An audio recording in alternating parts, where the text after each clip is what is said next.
Sasabi mo, Kap, sa mga baguhan pala nag-aaral magupit? Bago po sila humangad na kumita, i-aralin muna yung mga lahat ng klase ng gupit.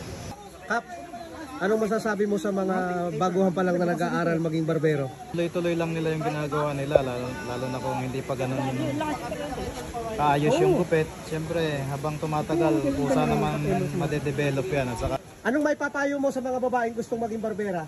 Subukan nyo kasi hindi kayo magkakamali pag sinubukan nyo mag-aral ng paggupit. Yan! Kakunting, anong masasabi mo sa mga baguhang nag-aaral na maging barbero? Ang masasabi natin sa mga baguhan na wag lang kayong tumigil sa pag-aaral ng mga makabagong gupit. Tsaka yung mga patuloy nyo lang yung gusto nyong maabot sa paggugupit mga gunting. Papa Val, anong masasabi mo sa mga baguhang barbero na nag-aaral pa lang magupit? Ituloy nyo lang yan kasi hindi kayo OA. Tatandaan nyo yan. Yo, thank you. Teton, paano mo masasabi na magaling ang isang barbero? Hindi nalalasing sa inuman. Ayun! Kel, anong masasabi mo sa mga baguhang nag-aaral pa lang magupit? Sige lang, mag-aral lang kayo. Ako bahala sa inyo.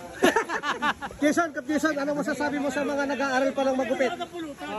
Subukan nyo pumunta ng Canada, tapos magpatato kayo para mas maganda. Yun!